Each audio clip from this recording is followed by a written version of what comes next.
on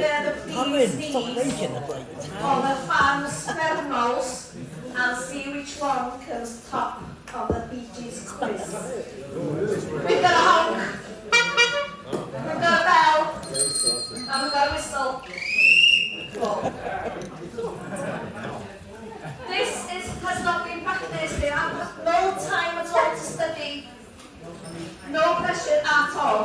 What's happening now then? So you're asking us questions? Oh yes. Hang on. Oh, so what? Is this like my buzzer? Yes. You're on it. Uh-oh. We're crushing honestly. Like with your quiz on your table, there is no ties. But there will be huge embarrassments to the one who comes last. Yeah, would you hear you keeping scores? Am I? Yes. Yeah. Who is the bee's knees? Who are their fan thermals? Who's the top dog of the fans? Okay. But the title of the Bee Gees' first top 20 hits reference the fictional mining disaster in which state? New York mining disaster 1941. I can't understand. You can't understand? Is it lost in translation? First top 20 hits. New York that. Pardon? New York. Mining disaster 1941. 1 point. Mark 1 point. I'll give it New York. I'll give him How many each a point. questions you got? 10. Give them 5 head start. You'll need them. See? Give them 4 head start. You'll need them. Which 1970 single was the group's first #1 in the US? Who's that? Andrew? Andrew? This is where it all kind of gets very. We don't care!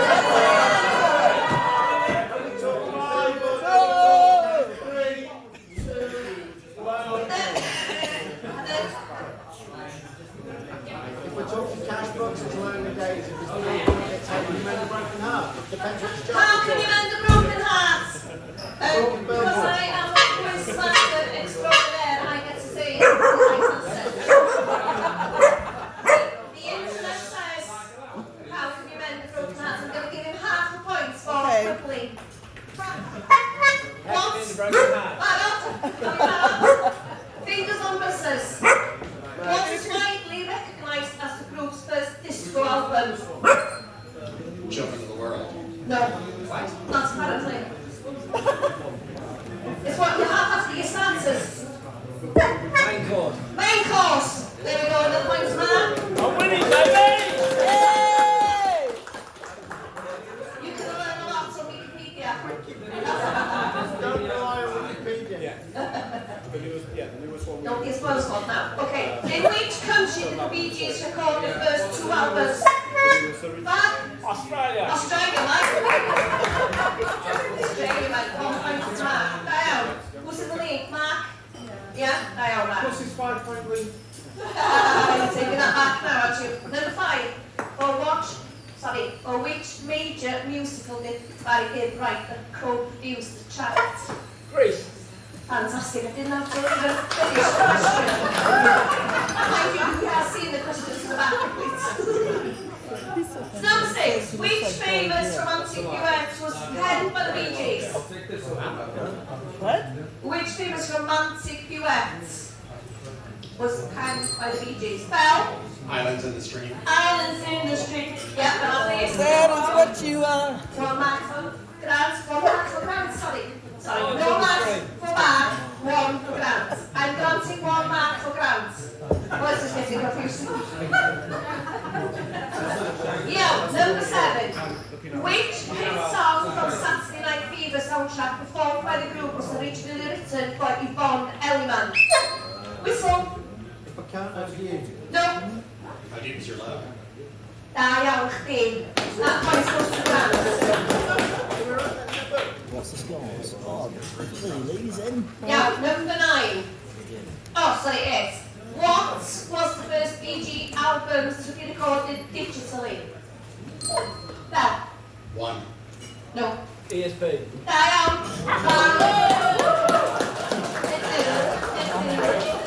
We gotta live with Yeah, that, number 9.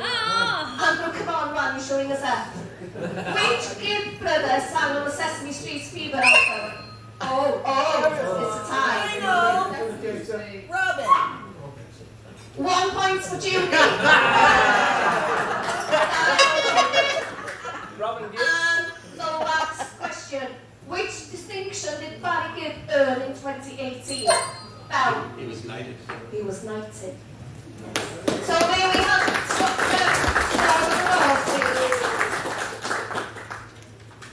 who is the Fanverno? Who is the Bee's Knees?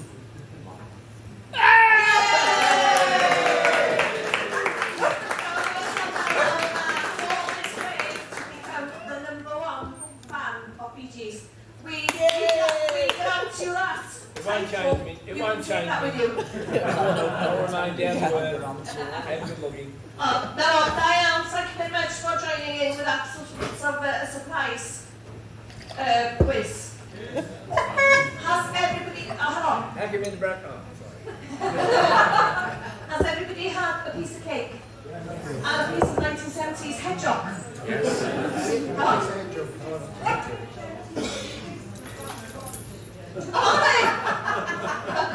I've contacted my agent. Right, where were we? Yeah. So, no extra points for these questions now, lads. The Bee Gees had a younger brother, Andy. Why wasn't he ever a Bee Gee? Yeah, I'm happy to start. As many of you know, Andy Gibb didn't have quite as popular a career here as he did in the United States. Andy was massively popular in the U.S. and Canada. But Andy followed in the footsteps of his brothers in some ways. He managed to have a bit of a start in Australia. First of all, getting started on the island of Bethan, and then was a part of a couple of bands in Australia. You know, Andrew was a good songwriter in his own right, and so some of you may have listened to some of his albums. His first album, Flowing Rivers, had songs that he had written in Australia when he was about 15 or 16 years old. He was already performing and recording. He actually had a recording deal with Call Joy, who was one of the people that gave the Bee Gees their start in Australia as well. So Andy got called to the United States in 1976 to come over and record an album with Barry and for Robert Stigwood. So the thought originally was that Andy would be a solo artist, and he was incredibly successful, especially in North America. His first hit, I Just Want to Be Your Everything, was recorded when he was about 18 years old, and it was a hit when he was 19. And his first 3 singles in the United States went to #1. And I'll tell you that even though he didn't have as much success elsewhere in the world, I Just Want to Be Your Everything and Shadow Dancing are among the top 30 selling singles of all time in the United States. And so he's been a very influential artist in pop music across the pond. I think there are a number of reasons why Andy didn't become a Bee Gee. He was significantly younger, so Andy was 13 years younger than Barry. But I think also Andy had a different style.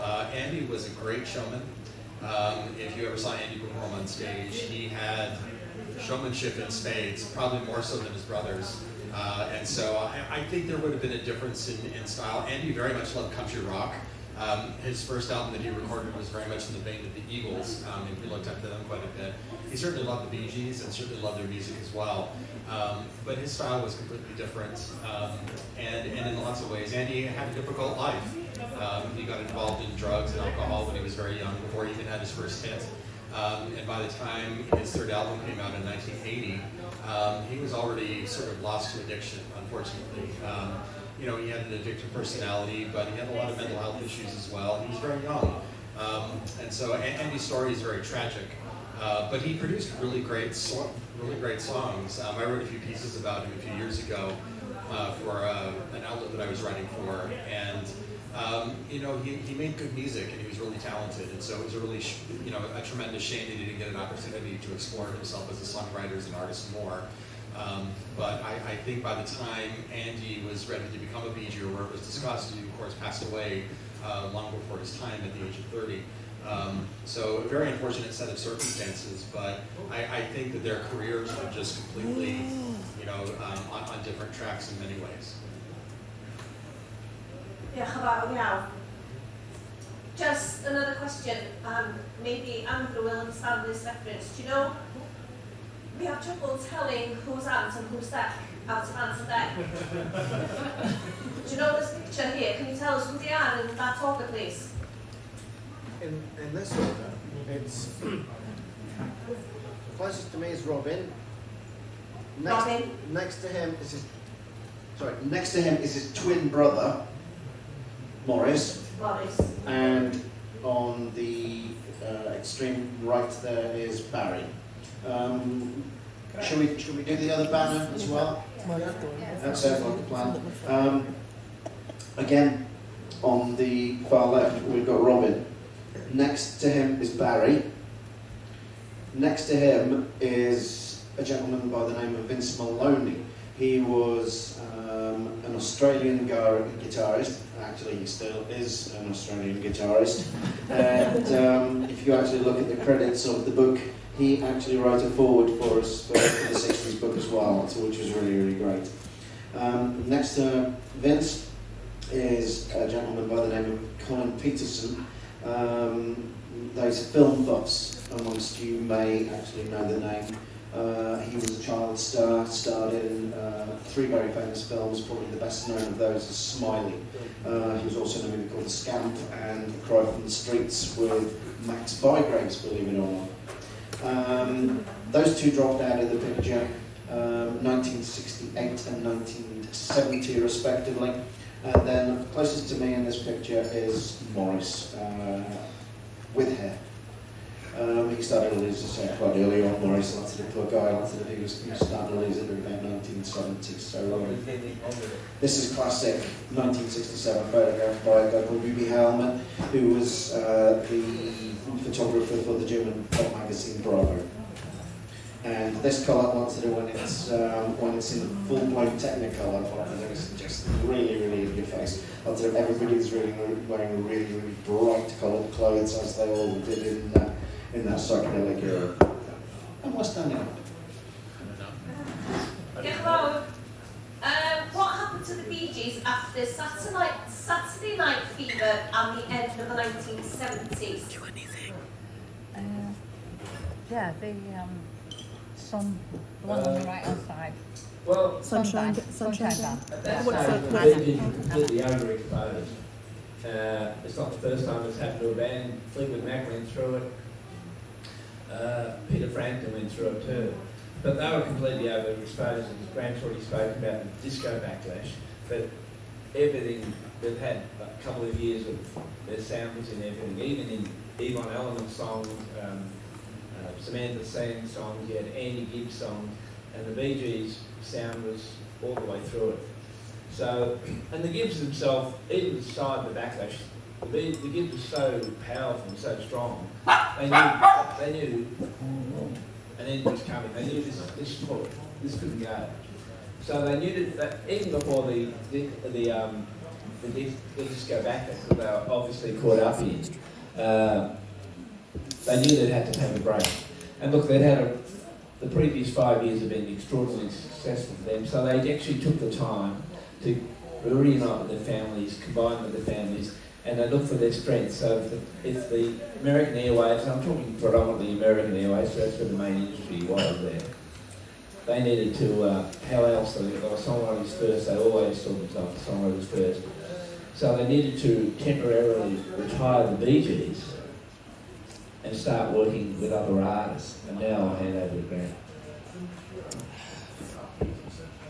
Yeah, so the Bee Gees, I think one of the things that saved them after the end of the 70s was the fact that they were great songwriters, as Mark has mentioned, but they were great producers as well.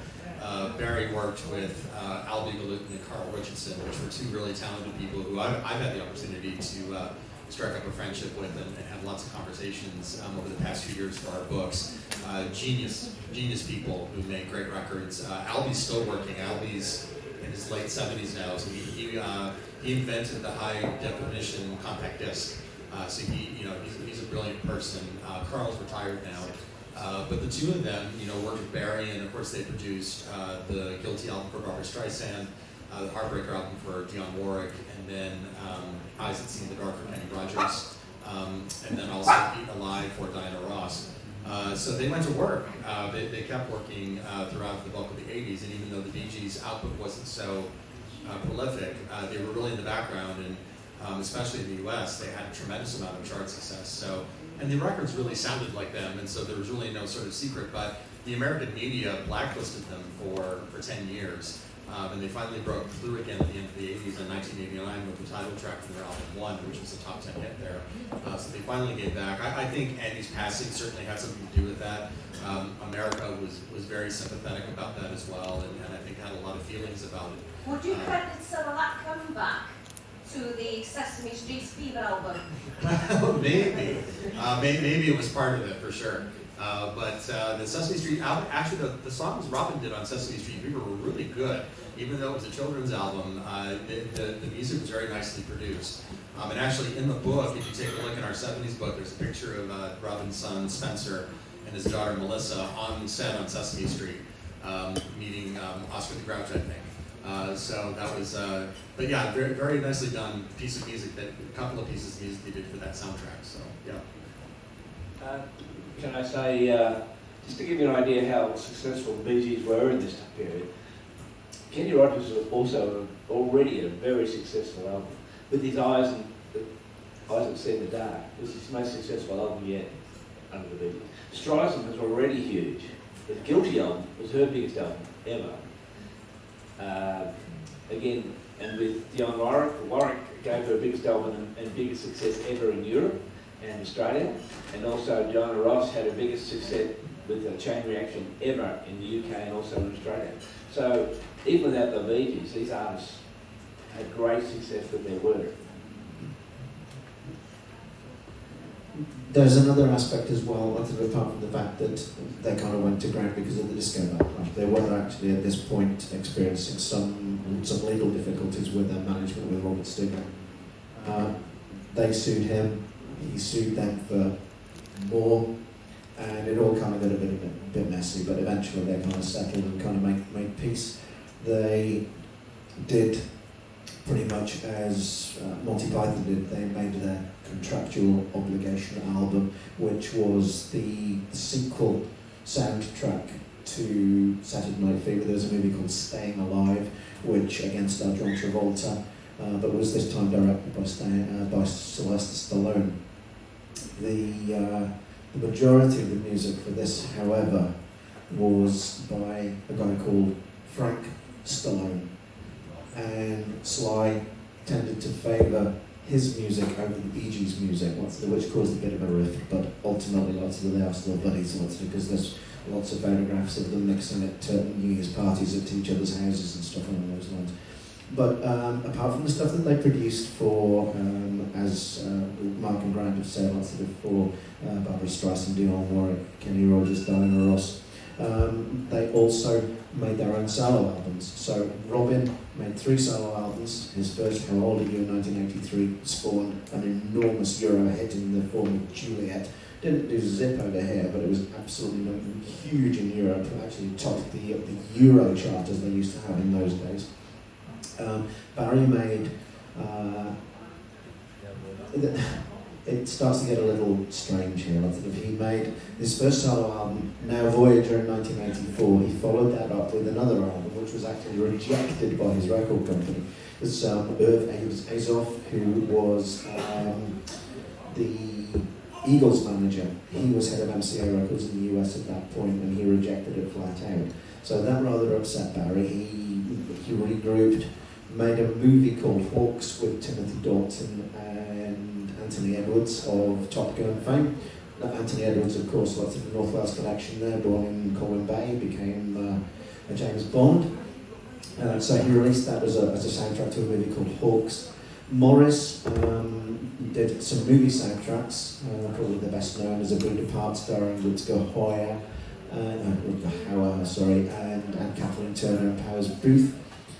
He also worked on one called Supernaturals with Nichelle Nichols, aka Uhura from Star Trek, and the guy that had the leading role in Max Caulfield, that's it, in Grease 2, next to Michelle Pfeiffer.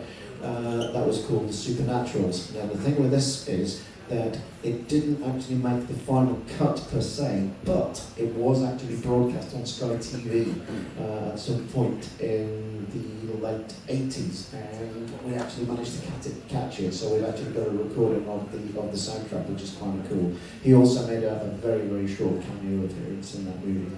He also did a lot of other stuff. He was going to work on another movie called Misunderstood, starring Gene Hackman, and he did the soundtrack to a movie, well, a promotional film for Miami-Dade County, a tourism kind of film.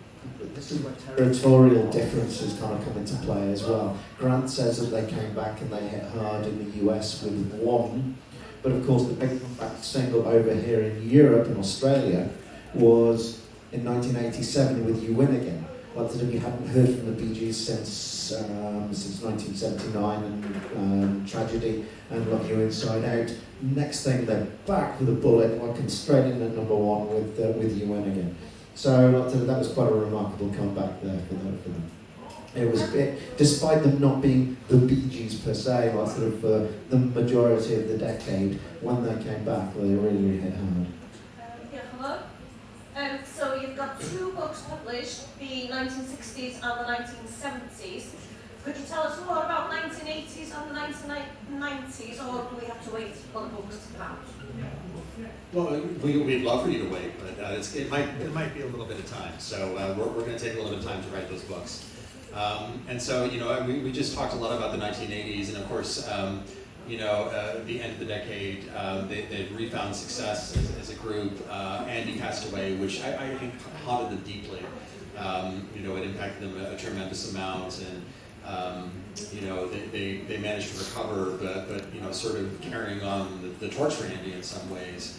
As they got to the 1990s, they sort of, I think, much as they did at the beginning of every decade, they sort of were trying to figure out their direction again, and so they released two studio albums in the early 90s. One was called High Civilization. They played Secret Love, which was a huge hit in the UK and in Europe as well for them. And then they came up with Sizes and Everything, which had the hit For Whom the Bell Tolls in the UK. Not very successful in North America, but more or less overlooked than anything else. We're going to have a bit of a hard time, I think, figuring out how to talk about these albums because they recorded them in very closed spaces. There wasn't a lot documented about those records, and so we're going to have to talk a little bit more about some of the ways in which they put those albums together with some of their associates. And so we have some digging to do, so that's going to take us a bit of time. Of course, they came back in 1997 really strongly with Still Waters, with the song Alone. Many of you may have remembered that single. It was a big hit. It was a pretty fairly sized hit in the North America as well. And then, of course, they started receiving a tremendous amount of recognition. They were inducted into the Rock and Roll Hall of Fame, which is about 2.5 hours from me in Ohio. And so I've been able to go out and see their exhibit at the Rock Hall, which has been great. They also got inducted into the Songwriters Hall of Fame, and they also received the Brit Lifetime Achievement Award as well. So a major year for them. And then they rounded out the 90s with their One Night Only concert, which many folks bought the album on this side of the planet as well as in the US and Canada. So there's a lot to unpack. They did a lot of things again behind closed doors and doing production and songwriting work as well. We have a work cut out for us. We're going to have a lot of uncovering to do just because less has been documented about those recordings and about that period for their of time. So we've got quite a lot of research resources available to us. So the majority of the research is already done for the 80s volume. I've had access to every single edition of Billboard magazine for the 80s, and I've gone through all of those. And I've also gone through all the UK trade magazines, Music Week. Now these things are slightly different to the mainstream music papers that you go to the store and buy. Like, I don't know what's out there right now. Let's cast our minds back into the 60s and let's talk about Record Mirror, New Musical Express, Melody Maker, Back to 08, that kind of stuff. That was what the management wanted you to hear. What's in the trade papers is what was really happening below the surface. So we've got a lot of information which really didn't kind of make it filter through into, you know, into the general kind of mainstream, if you like. There's, as I say, there's a lot of stuff in there which is going to really make people, even the hardest of the hardcore, will prick up their ears and kind of say, wow, I didn't know that. It's just like these books here, as you can see, from the two banners that we have here, and the booklets you have on your desk, on your tables. Sorry, this isn't school, okay? I'm not a teacher. Linda McDermott, I can't say, I don't know which one, from BBC Radio Merseyside. My favourite quote from all of the reviews that we've had is from Linda, and she says, forensically researched. We do dig deep.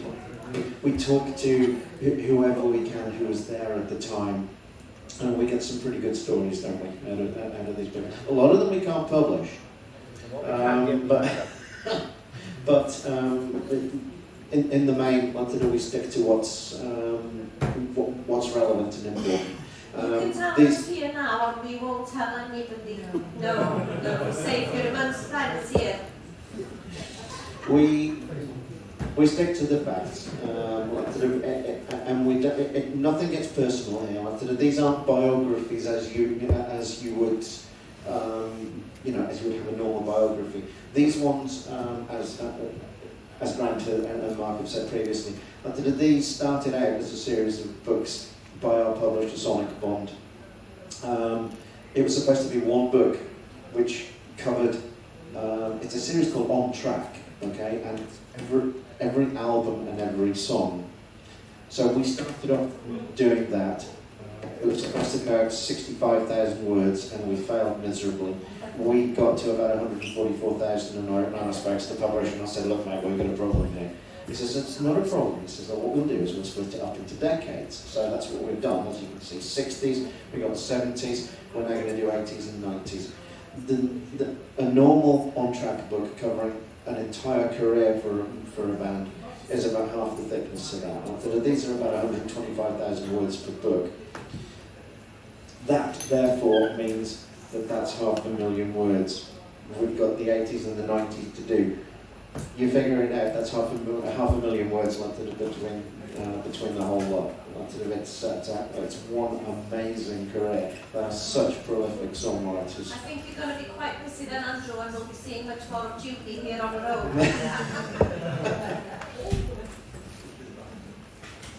Shall I go on to the next one? You can. Yeah? Hello. Bar recently the only remaining Bee Gee. Tell us what happened with Robin and Maurice passed away. What happened since? Well, Barry took Robin's death naturally pretty heavily, pretty hard, as he did Morris's, as he did Andrew. So he mourned for a period of time, but actually he was. His response actually to Robin's death, he actually got out and did a tour very quickly, and we saw that tour. I think he played in London, he played in England. It was a wonderful tour. He played with Morris's daughter, and his own son played on the band. It was lovely. It was a wonderful tour. It was like, to me, it was like a live jukebox, hits after hits. It was he played in Melbourne. The second show was very emotional. It was the most emotional show I've saw. Then he's been involved with two albums. He's happily retired. He just turned 77 the other day, so the man's been working since basically he was 12 years of age, so he's entitled to a break. And his voice isn't as strong as it was at 77, his voice is. But he's put out two albums. The three of us disagree about the value of those albums. One was In the Now, which sold quite well. Again, I love it. These two don't so much. And then they had the Greenfields, which is a duets album, which of course went to #1 in Australia, went to #1 in the UK, and sold very well in the US too. Much to the chagrin of these two. I'll hand you over. We're not quite so bitter about that. It's okay. You know, I'm happy for Barry's success. I think, you know, we sort of knew as fans. Morris's passing in 2003, I think, was really difficult because I think we knew that that was the end of the Bee Gees. Morris was very much the glue that I think held the whole show together, and he was very much an intermediary between his brothers, Robin and Barry. So we knew that once Morris was no longer here, that was going to be difficult. And Robin and Barry, I think, came together a couple of times, but I think it was very difficult for them to work together without their other brother, you know, present. And I think that it's why the two of them, I think, found other outlets for their work.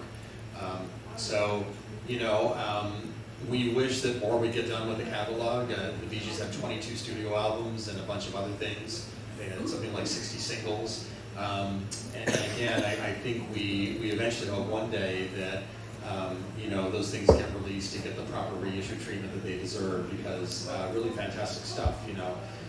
So we're hoping that, you know, folks get an opportunity to actually hear some of the things that they worked on, not just in the studio, but also behind the scenes as well, and, you know, things that might be unreleased. Barry's been really reluctant to promote those things, and so I'm not sure what's going to be happening in the future or anything like that, but we're hoping that'll change, but it may not.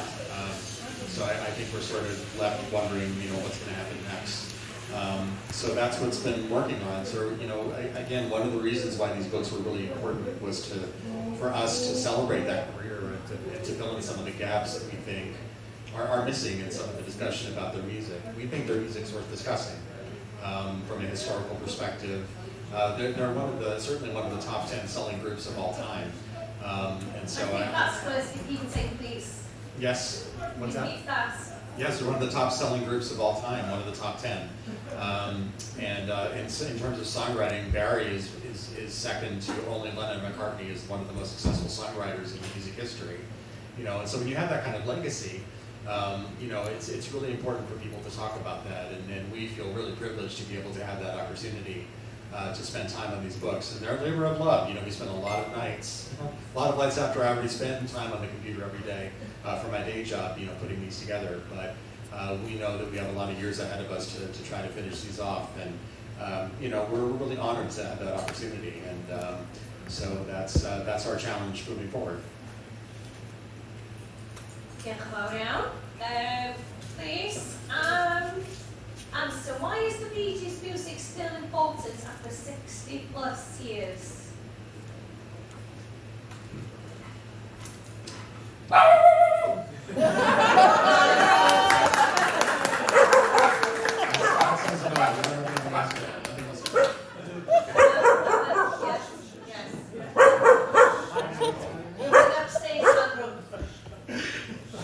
You took the words right out of my mouth. That was meatloaf, wasn't it? Okay. As Grant has said, you know, they're one of the best-selling artists of all time. They've got an enormous career. They've had hits in the 60s, the 70s, the 80s, the 90s. There are still people picking up on their songs. They're still covering their songs. They will continue to do that for a long, long time. Even the youngsters in the room here know some Bee Gees songs. You know, a lot of their material most of their material was written before they were born, but they still know these songs. Yes, Bethan. Yeah, well, there was a friend of ours called Robert Somerville. He lived in Wilmington in Delaware. He specifically collected Bee Gees cover versions, and he had a collection of over 7,000 Bee Gees cover versions, and that's not complete. He passed away a number of years ago, and people still continue to record their songs. They've probably made more money from cover versions than they actually have added their own recordings, in all honesty. It's just a remarkable catalogue. As Grant said, Barry Gibb is, you know, on a par with Lennon and McCartney, and it don't get no better than that. You know, to be even mentioned within the same sentence as those guys, it's just such an accolade. I think the other thing to think about too is the influence that they had in other artists moving forward. And so, without Spirits Having Flown, without Saturday Night Fever, you would never have Michael Jackson's Thriller. Michael Jackson created, his epic album on the bones of the Bee Gees, on the shoulders of them. And so, if you listen, Billie Jean is his Staying Alive, and Bad is Search Find from Spirits Having Flown. And so if you really listen to those songs, it's no secret where he got that influence from. But even up till now, the Bee Gees' influence, you can even hear it in Taylor Swift's music, as massive as she is right now. It's certainly no secret. And, U2 and Madonna and Michael Jackson and other folks have been, very, very quick to credit them. The Foo Fighters, who are making, popular contemporary music now, have been really quick to credit the Bee Gees with, giving them inspiration and giving them not only that, but also the discipline and understanding, what it takes to create a career as long standing as theirs. So that's important as well. They blazed trails for a lot of. They kind of walked so that new artists can run. So that's been important too. Fabulous, diolch yn fawr iawn. We are going to ask the audience for some questions now. Before that, I need to tell you a tragedy that is last orders. So may I have my wife? Yes, mate. He's waited 6 months to do that. Yeah, so last orders at the bar. Audience, has anybody got any questions or any comments? Yeah. Oh dear. Oh, Will. I'll speak throughout the whole hall. Considering the fact that you don't say the B word, I'll say it disco. I have to say that I love the disco ball on the ceiling. It's a glitter ball, Will. I love it. The question I have, I seem to recall many, many years ago, while I was working in Italy when I was younger, I seem to recall there was an interview, and I don't know with who, but there were two Bee Gees brothers, and they walked out of the interview, and I don't remember what that was about. You want to take us on? I think I'm probably best to answer this one because I was there. No. Yeah, it was Clive Anderson. It was actually all three of them.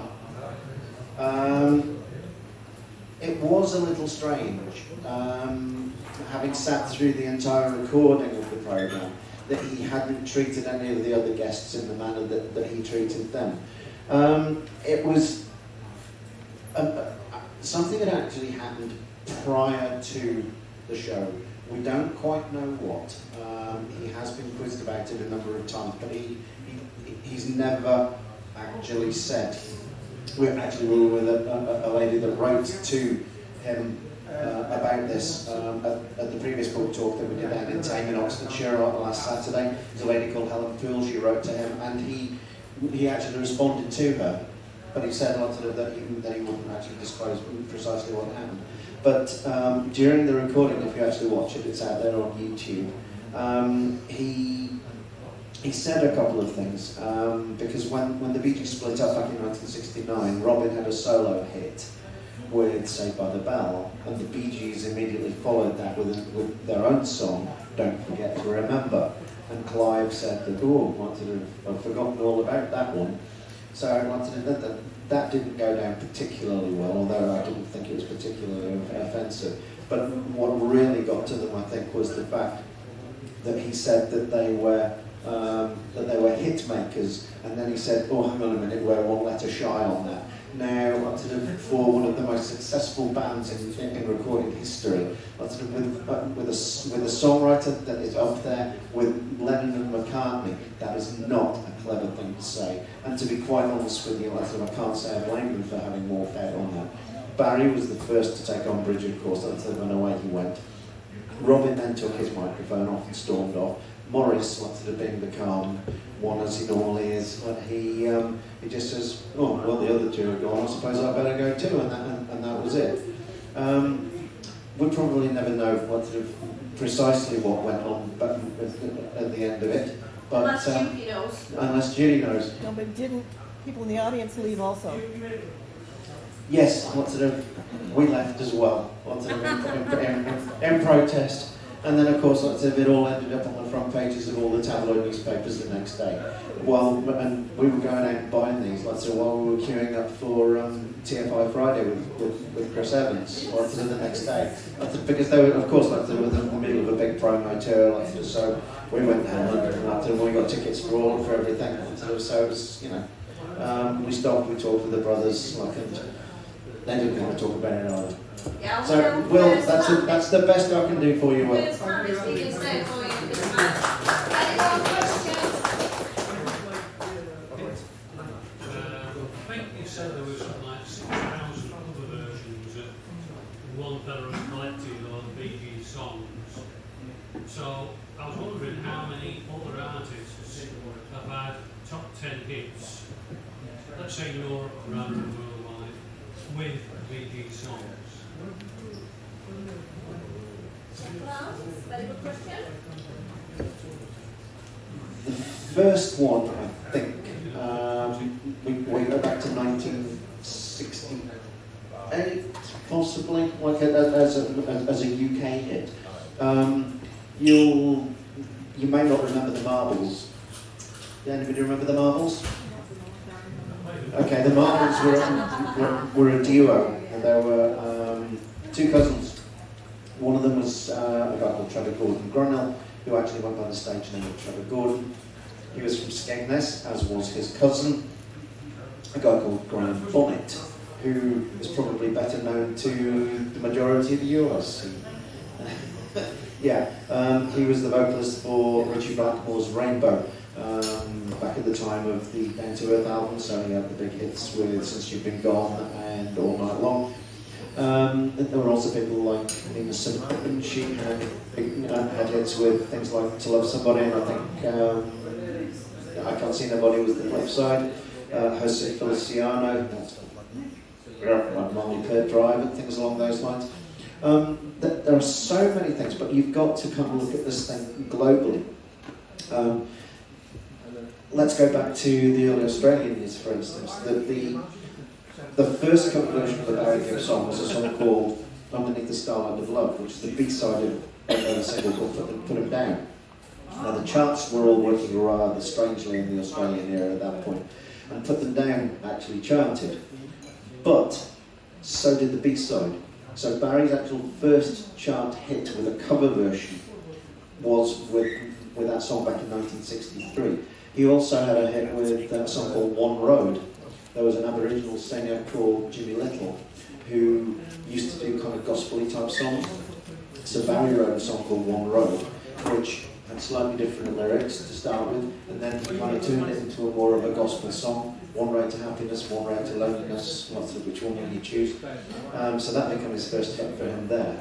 Now, this song, it's quite a strange history.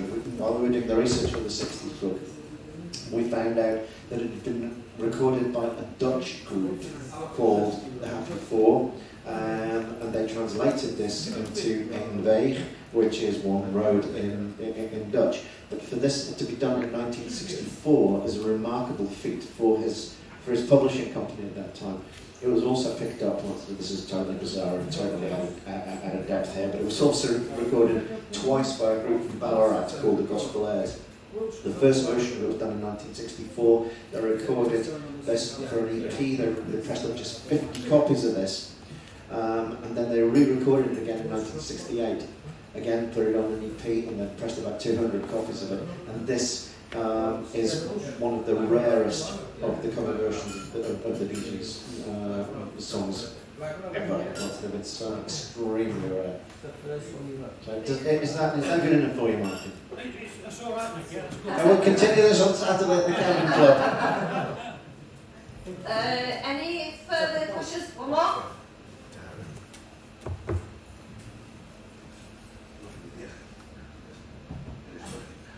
First of all, thank you to Andrew who sent me have a look at the books in advance, and I've got to say that I've read it, but it's an academic exercise to be fair, and it's not just with journalism. But when you think something's not going right, you say so. I take that on you. The books certainly are a treasure trove. I take that on you. In terms of questions that go back to the fledgling group, Is it fair to say they kind of, because they were of the age that they were the first kind of generation to experience rock and roll firsthand? Because I don't think our generation could fully comprehend the impact that had on what became the teenager. But it's also a case of, in terms of their influences, is it fair to say it's things like doo-wop and the Everly Brothers that affected their harmonies, and also is there any Australian influences that they're sound that we don't really familiar with or don't know about at this time?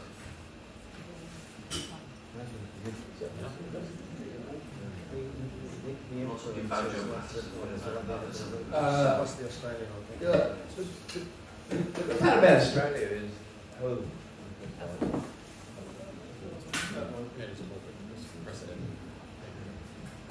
one, two, three. The interesting part of Australia about that time, and probably to this day, is we actually get the best of British and the best of the US, as well as our own. So there's a lot of crap British stuff that we don't see. There's a lot of crap US stuff we don't see. So they were able to get into a lot of that. The other thing is, with Barry, Australia's a young country, and we used to encourage songwriters, Australian local songwriters. He was obviously he's a local songwriter, whether he was born in the UK, it doesn't matter. But and he perhaps would have been lost in the haze for a while. Cream always rises to the top, so I'm sure he would have risen to the top anyway. But in Australia, we were looking for local songwriters, so he did really well there. On early Australian singles in the 60s, you can see Australian composition. So artists would say, might get a copy, have a hit with an overseas copy, but for the B-side, they'd try and get a local side. So he was very lucky there. Not lucky, but he was fortunate to be in a country who was really fostering local talent and didn't ignore him, because he had a songwriting contract at 15. It's extraordinary. But that's a man of songs. I mean, there's artists that I've spoken to, interviewed, said they was, when they needed a hit or a song for a single, they were sent to Barry Gibb, who's 16, 17, 18, and said, write us a song, we need a hit. And Barry would literally say to them, what song do you need, a Beach Boys song or a Beatles song or whatever. So the Australian influences was interesting. Robin had a different view of it and thought they were ignored. He was a bit more bitter. But Barry experienced a different sort of, he also said he was his teenage years too, so he was enjoying some of the fruits of that success as well. With girls, I mean. But, we were Australian, because it was fortunate, we had a lot of, we'd soak up the influence of all these artists. There's a lot of country artists, and the other thing about the Bee Gees in the time of Australia is that they were generalists. They had to be. We're a small society. They just went pop. They were, they had to promote a bit of vaudeville, we spoke about things like that. You had to be a generalist to survive. You couldn't just be a pop artist. And had they stayed in Australia, they would probably have gone the wrong and all, still be performing at the local RSLs and things like that. But they were fortunate in a lot of ways in Australia. They were able to achieve a lot of it, suck up the influences of multiculturalism. The reason I ask is basically because in the past couple of years I've discovered the Sharpie movement, which is kind of early 70s Australia, which is kind of post-mods, what we would call pub rock. And there's like covered balls, and it seems kind of very aggressive, very mildly. And it just seems to be kind of like a post-mod kind of thing. Yeah. Look, the interesting, a couple of balls who take me back there, I would almost take Robbie Lawley, you blow my mind there. The interesting thing is, Andrew and I have spoken about it a couple of times, when they moved to Queensland to Sydney, had they moved, Sydney was a more like entertainment / surfing sort of culture. Had they moved to Melbourne, it was more R&B, and I've often wondered what would have happened. They got soaked up with the Cold Joy, which was light entertainment, sort of pop TV. Melbourne was more, as I said, R&B. I wonder, you'll never know, but it would have been interesting what would have happened, because their R&B blood came out sometimes later.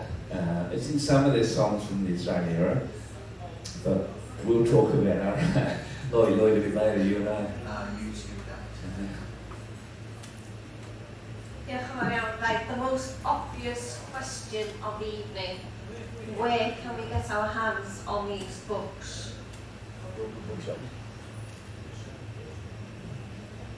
The books are available at all good bookstores.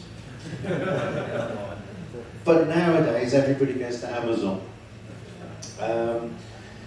We are currently at reprint with both books, so they're not available at the moment. One of them I tried a couple of weeks ago, so I'm having a bit of difficulty, but please be patient. So they sold out? Yeah. Oh, yeah, sold out. They are available as ebooks though, so you can. Lindsay, once you would be delighted that you can still get it on Kindle.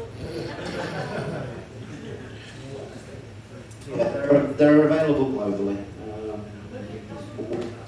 We've just written an article for a Spanish magazine called "This Is Rock," and we're going to be having a half-page ad in that. But that's going to point people directly to Amazon.es. So yeah, it's good that, as I say, that they are available in all territories. What about an audiobook? This is Shay's question.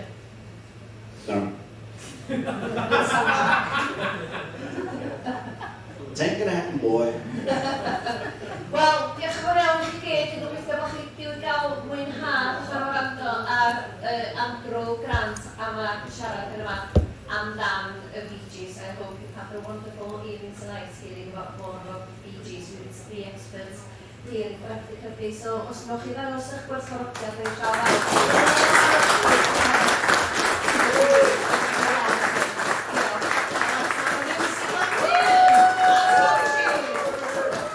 We should also thank Bethan for hosting the chat.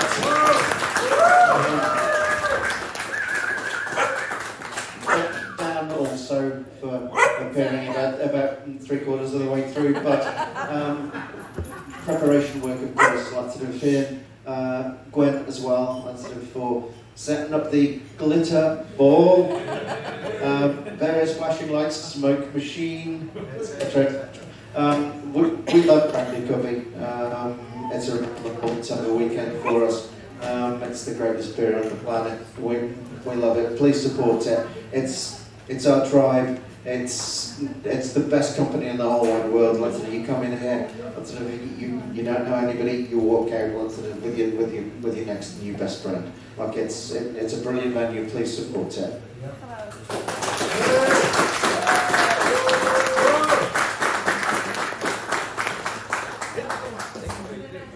Thank you so much. Yeah, thank you.